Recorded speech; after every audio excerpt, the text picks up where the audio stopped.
बिस्मिल्लाहिर्रहमानिर्रहीम। अस्सलाम वालेकुम नाज़रीन, आप यूट्यूब चैनल देख रहे हैं। मैं इमरान खान हूँ। सबसे पहले इमरान खान साहब की ख़बर रख लेते हैं, जिसमें इमरान खान साहब ने कहा है कि लगता है एस्टेब्लिशमेंट अप्रैल में इलेक्शन करवाने जा रही है।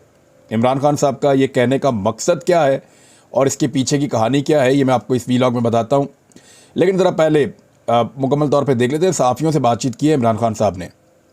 उन्होंने कहा कि मेरा एस्टेब्लिशमेंट से कोई रब्ता नहीं है, और ये बात बिल्कुल ठीक है कि इमरान खान साहब का एस्टेब्लिशमेंट से किसी किस्म का कोई रब्ता नहीं है, और उन्होंने कोशिश भी नहीं की।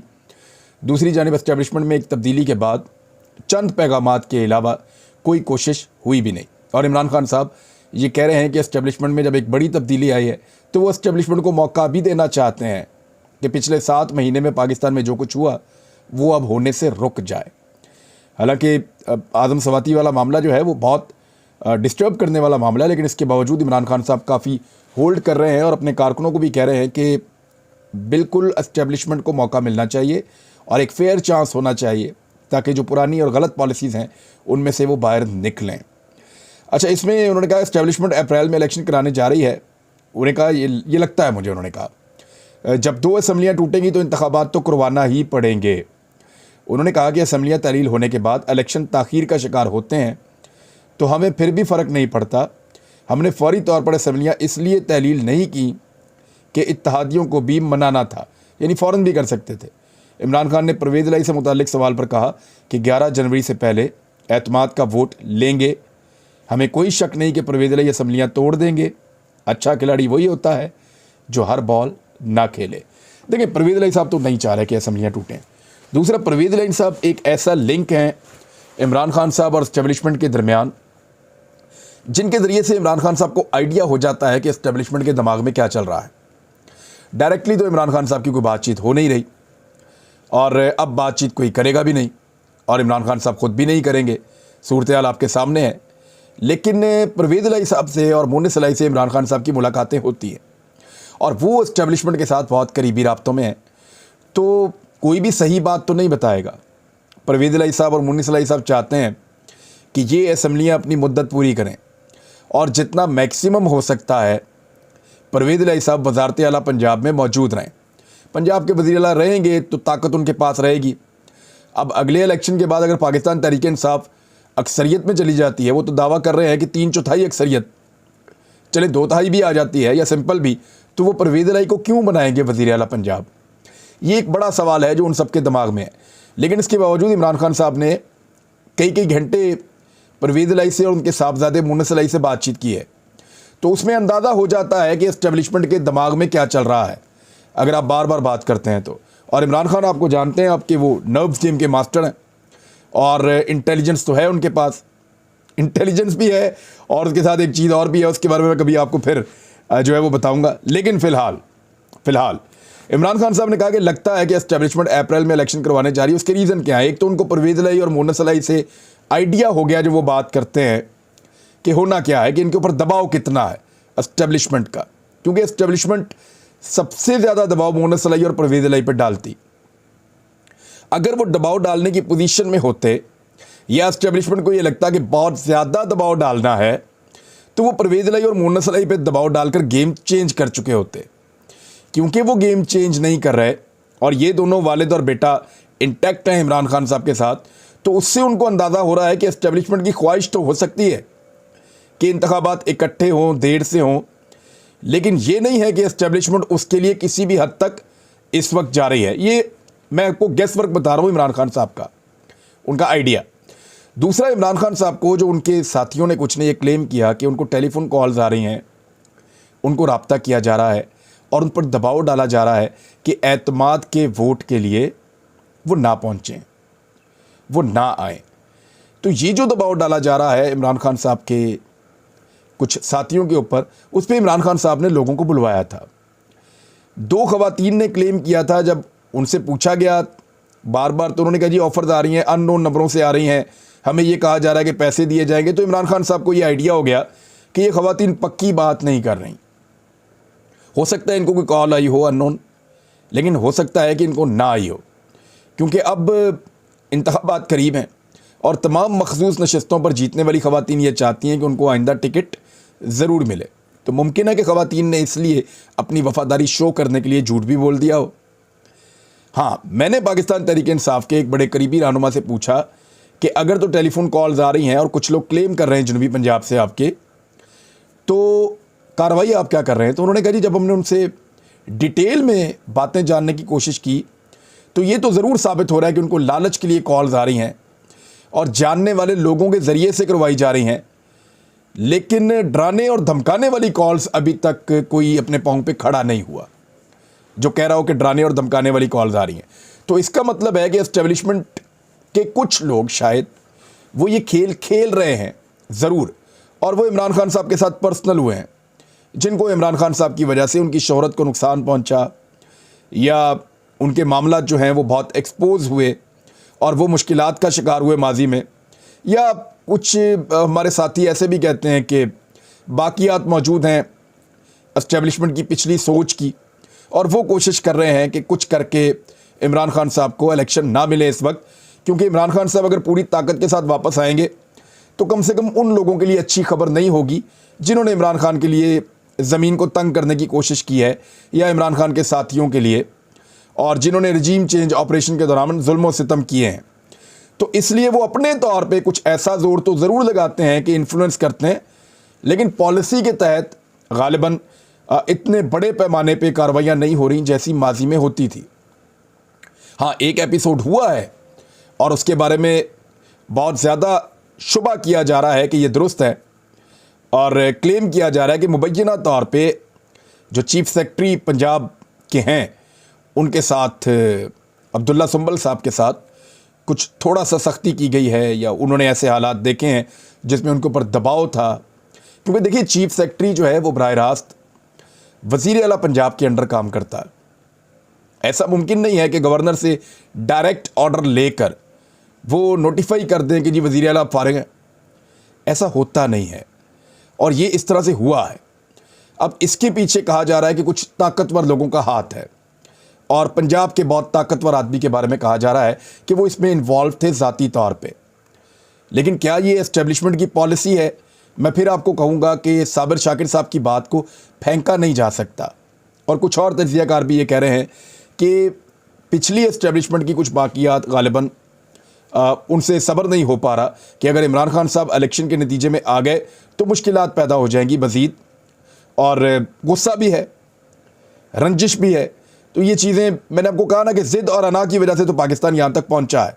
बहरहाल ये चीज़ें चलती रहेंगी, लेकिन इमरान खान साहब का अंदाज़ा इन वजूहात की बिना पर यह है कि वो असम्बलियाँ तोड़ पाएंगे। असम्बलियाँ अगर इमरान खान साहब तोड़ पाते हैं तो फिर तो पाकिस्तान इलेक्शन में जाएगा। इलेक्शन में जाने से तो फिर कोई नहीं रोक पाएगा, और असम्बलियाँ तोड़ने के लिए इमरान खान साहब को सिर्फ एक मरतबा परवेज़ इलाही साहब को एतमाद का वोट दिलवाना है, अपने बंदे पूरे करके पहुंचाने हैं। 187 मेंबर्स वो कह रहे हैं कि 186 चाहिए, 187 का बंदोबस्त हो गया, और किसी भी वक्त जब बंदे पूरे हो जाएंगे, चंद बंदे कुछ इतलात के मुताबिक पाकिस्तान में मौजूद नहीं है, वो जैसे ही पाकिस्तान में वापस आ जाएंगे नंबर पूरे हो जाएंगे। अब चौधरी शुजात हुसैन साहब ने, शहबाज शरीफ ने और आसिफ अली जरदारी साहब ने, इन सब लोगों ने यह तय किया हुआ था कि पाकिस्तान तहरीक इंसाफ के बंदे पाकिस्तान वापस पहुँचे उससे पहले पहले ही एतमाद के ऊपर वोटिंग करवा दी जाए। गेम भी यही था गवर्नर साहब का कि जल्दी ले लें 36 घंटे के अंदर अंदर एतमाद का वोट। तो वो एतमाद का वोट लेने के लिए जिस तरह से दबाव डाला जा रहा था, जो कोशिश की जा रही थी, अगर उस तरह से हो जाता तो फिर तो नहीं होना था। लेकिन अब टाइम मिल गया, बंदे वापस आएंगे, 187 अगर पूरे हो जाएंगे तो फिर फ़ौरन असम्बलियाँ तहलील हो जाएंगी। और असम्बलियों की तहलील के नतीजे में होगा क्या? असम्बलियों की तहलील के नतीजे में इलेक्शन की तरफ जाएगा पाकिस्तान। 3 महीने नहीं तो 3.5 महीने, इतने नहीं तो 4 महीने, इससे ज़्यादा आगे बढ़ा नहीं पाएंगे। यानी फिर लोग मानेंगे नहीं, लोग इंतखाबात का इंतज़ार करेंगे और ज़ोर लगाएंगे। इमरान खान ज़ख्मी भी हैं, उनको पूरी तरह से चलने फिरने में 1 महीना मज़ीद लगेगा, और वो 1 महीना अगर गुजर जाता है तो इमरान खान साहब फिर बेहतर हो जाएंगे, और वो अपनी कंपेन को उसी स्पीड के साथ चलाएंगे जैसे उन्होंने 50-60 जलसों का एक रिकॉर्ड बना दिया पाकिस्तान के अंदर 6 महीनों के अंदर अंदर। अब इसमें नाज़रीन ऐसा है कि इस सूरत हाल में भी जब मुल्क पाकिस्तान डिफ़ॉल्ट की तरफ जा रहा है, हुकूमत की कारकर्दगी के ऊपर मेरे पास चंद चीज़ें हैं, वो इकदाम कर ही नहीं पा रहे। लोड शेडिंग सर्दियों के अंदर भी हो रही है, और ऐसा बड़े लंबे अरसे के बाद हो रहा है। महंगे तरीन जो बिजली के मंसूबे इन्होंने बनाए थे, अब ये बिजली बना ही नहीं पा रहे, क्योंकि पाकिस्तान की तारीख में महंगे तरीन मंसूबे शहबाज शरीफ और नवाज शरीफ लेकर आए थे। अब उन मंसूबों से अगर बिजली बनाकर लोगों को देते हैं तो पैसा पूरा नहीं हो सकता। पेट्रोलियम की कीमतें जहाँ तक पहुँच गई हैं और डॉलर की प्राइस जहाँ तक पहुँच गई है, इतना मिसमैनेज और मिस गवर्न किया इस मुल्क को कि अब सर्दियों के अंदर भी लोड शेडिंग हो रही है और इक़दामात नहीं कर पा रहे, बचत नहीं कर पा रहे। यानी मैं आपको हुकूमती अखराजात की एक तफसील बताता हूँ। इस छमाही में पिछले साल क्या हुआ था और इस साल क्या हुआ। पिछले साल इमरान खान साहब के दौरे हुकूमत में माली साल की छमाही के अंदर जो पैसे खर्च हुए थे, हालांकि बहुत सारे तरक्याती मंसूबे और बहुत सारी चीज़ें चल रही थी, वो 2.25 ट्रिलियन रुपए थे। 1 ट्रिलियन 1000 अरब होता है, लिहाजा ये 2250 अरब रुपए इमरान खान साहब के दौर में इस छमाही के अंदर खर्च हुए थे। अब इस छमाही के अंदर क्या हुआ है, जब पाकिस्तान डूब रहा है तो खर्चा कम होना चाहिए हुकूमत का, खर्चा इनका फिर बढ़ गया है। 2.83 ट्रिलियन यानी 2830 अरब रुपए खर्च कर दिए, यानी पिछली इमरान खान साहब के मुकाबले में 580 अरब रुपए ज़्यादा खर्च किए हैं इस इंपोर्टेड सरकार ने। तो ये इनकी कारकर्दगी है। और बजट का खसारा भी देख लीजिए आप। जो बजट खसारा इमरान खान साहब के दौरे हुकूमत में हुआ था, इसी छमाही के अंदर माली साल की एक छमाही में इमरान खान साहब के दौरे हुकूमत में 438 अरब रुपए का बजट खसारा था और इस साल उसी दौरानिए में 809 अरब रुपए का बजट खसारा हुआ है, यानी लगभग 43% का इजाफा कर दिया है बजट खसारे में शहबाज शरीफ साहब की हुकूमत ने। हालात इस तरह के पैदा कर दिए हैं और इसके बावजूद इनकी मईशत की पॉलिसी के अंदर कोई बेहतरी नहीं आ रही। IMF भी नाराज़ हो चुका है और तमाम आलमी एजेंसीज पाकिस्तान की रेटिंग के बारे में मनफी रिमार्क्स दे चुकी हैं, लगातार गिरती चली जा रही है। तो नाज़रीन, मैं कुछ फैक्ट्स और आपके सामने रख देता हूं। बीच में ज़रा थोड़ा बिजली का मसला हो गया था, तो अब दोबारा आपसे मैं मुखातिब हूँ छोटे से गैप के बाद। आसिफ अली जरदारी साहब पंजाब में जोड़ तोड़ के लिए तो आए हैं, लेकिन उन्होंने सिंध का क्या हाल किया है, यानी यहाँ पे गैर ज़रूरी कामों में मसरूफ़ हैं, हॉर्स ट्रेडिंग के अंदर और ऐसी चीज़ों में। लेकिन सूबा सिंध में तालीमी इदारों और तालीम की सूरत हाल क्या है, इस खबर से आपको अंदाज़ा हो जाएगा कि कराची के स्कूलों को 3 लाख किताबों की कमी का सामना है। और ये सिर्फ मैं आपको कराची के स्कूलों के बारे में बता रहा हूँ। सिंध में वैसे तो हालात आप ये देख लें कि जिस तरीके से शाहजेब का कत्ल हुआ, आज 10 साल मुकम्मल हो गए हैं उस बात को, शाहरुख जतोई नामी शख्स ने किया, और उसके बाद किस तरह कानून के साथ खिलवाड़ हुआ वो हम सब ने देखा।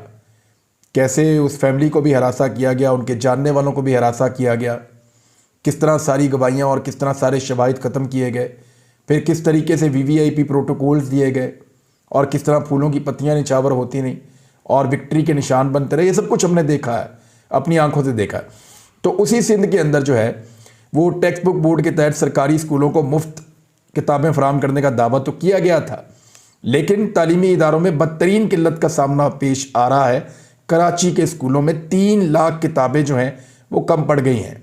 9वीं और 10वीं जमातों में ज़ेर तालीम सरकारी स्कूलों के तलबा को ये किताबें फराहम नहीं की जा रही। कराची की सतह के ऊपर बेशतर सरकारी स्कूलों में इन दरसी किताबों की ज़्यादा किल्लत है, तो सरकारी स्कूलों में किताबें दे नहीं पा रहे और यहाँ पे आ गए हैं सरकार को तब्दील कर दें। साथ ही साथ कराची में जो वारदातें हैं वो भी अपने उरूज के ऊपर है। इस वक्त जो हालात हैं वो मैं आपको बता देता हूँ। 2022 का अब तक का डाटा, और अब तक का डाटा क्या बता रहा है कि कराची में जो रजिस्टर्ड केसेस हैं उनके मुताबिक 473 अफराद को मुख्तलिफ वाक़यात में कत्ल कर दिया गया। इनमें जो स्ट्रीट क्राइम के दौरान मुज़ाहमत पर 113 अफराद को डाकुओं ने गोली मार के मार दिया, कत्ल किया। 423 अफराद ज़ख्मी भी हुए हैं डाकुओं के हाथों, और मुख्तलिफ वाक़यात में जो मुश्तइल हुजूम था उन्होंने 12 डाकुओं को भी मार डाला और 33 ज़ख्मी हालत में गिरफ्तार हुए पुलिस रिपोर्ट के मुताबिक। और ये पुलिस का रिपोर्ट का है, मैं बता रहा हूँ, जो रजिस्टर्ड हुए हैं केसेस सिर्फ वो उतने हैं, बहुत सारे होते भी नहीं हैं। जो कराची शहर में 82,713 मुख्तलिफ जराइम की वारदातें हुई, जिनमें असलहे के जोर पर शहरियों से 28,150 मोबाइल फ़ोन छीने गए, 560 गाड़ियां छीनी गई, 3,352 मोटरसाइकिलें छीनी गई। इसके अलावा घर में घुसकर मुसल्ला डकैती के वाकयात भी लगभग 450 से जायद। कराची में कोई इकदाम नहीं उठाए जा रहे। हालांकि पुलिस, ये वाहिद पुलिस है पाकिस्तान की जो शहरियों को ये मशवरा देती है कि जब डाकू आए तो बड़ी शराफत से अपना मोबाइल फ़ोन आप उनके हवाले कर दें। आप बिल्कुल मुज़ामत ना करें, क्योंकि वो फिर डाकू आपको कत्ल कर देंगे। और पुलिस तो बरी ज़िम्मा है, वहाँ पे कानून नाफिज करने वाले इदारे कुछ कर नहीं सकते और कर पा नहीं रहे, क्योंकि उन्होंने किसी और की चाकरी करनी है। यानी कराची की जो पुलिस है, जब मज़ार कायद के ऊपर एक शख्स जो है वो नाच रहा था, वोट को इज्जत दो के नारे लगा लगा के, उस पर जब रद्द अमल आया तो कराची की पुलिस जो है वो एहतजाज पे जा रही थी। लेकिन इतनी डकैतियाँ, इतनी वारदातें, इतने कत्ल, इतने बुरे हालात, उसके ऊपर तो किसी किस्म का कोई रद्द अमल नहीं है। मैं पुलिस को बुरा नहीं कह रहा, पुलिस वैसे ही करेगी जैसा उनको चलाने वाले उनसे करवाएंगे। और एग्जैक्टली पुलिस को गलत कामों के लिए इस्तेमाल किया जा रहा है। कोई भी शख्स पुलिस में इसलिए भर्ती नहीं होता कि उसने बेड़ा ही गर्क कर देना है आके डिपार्टमेंट का। लोग इस नीयत से भर्ती होते हैं कि हम हालात को बेहतर करेंगे। लेकिन जरदारी साहब हैं, आवे का आवा ही उन्होंने बिगाड़ दिया। अब तक के लिए इतने, अपना ख्याल रखिएगा, अपने चैनल का भी। अल्लाह हाफ़िज़।